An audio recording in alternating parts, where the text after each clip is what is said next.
Mike invented a super powerful rifle. When he first pulled the trigger to test the weapon's power, he was shocked to find that the bullet only left a small hole on the concrete surface, but a cloud of dust and smoke rose up behind it. Everyone quickly gathered around to take a look, and they discovered that not only was the concrete completely penetrated, but there was even a huge hole behind it, and a building in the distance was also affected. To further unleash the weapon's potential, Mike replaced the battery with a brand new one and had his buddy set up a camera to record. When he fired continuously forward, a steel bridge in the distance collapsed in an instant. Seeing the amazing power of the weapon, Mike quickly sent the recorded video to the military headquarters, intending to sell it at a high price. However, the top brass of the military doubted the authenticity of the video and asked Mike to demonstrate on the spot. Looking at the plastic rifle in front of him, the commander's face instantly showed a look of disdain, but Mike wasn't flustered at all.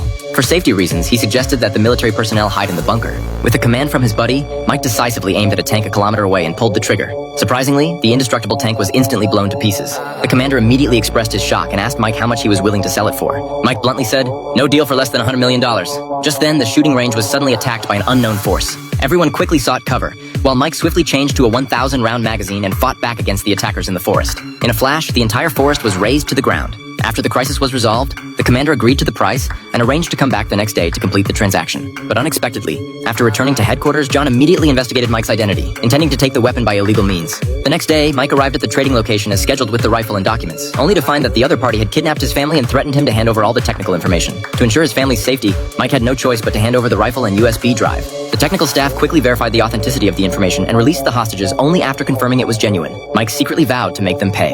3 minutes later, Mike and his team arrived on the rooftop. They installed a signal booster and locked the target on the military vehicles. It turned out that Mike had installed a tracker on the weapon in advance, so he could monitor the military's movements through surveillance. When the vehicles entered the range, Mike quickly pulled out the second-generation super rifle. Although it looked like a toy water gun, its power and range far surpassed the first generation. Before the people in the car could react, Mike calmly pulled the trigger. In the next instant, the vehicles exploded, and the weapons and documents were all destroyed. Just as Mike was about to leave, the police suddenly stopped him. The police said they had just seen Mike with the military personnel and suspected he was a suspect. But Mike was not flustered at all, claiming that he only had a toy water gun and was more than 10 kilometers away from the military's car.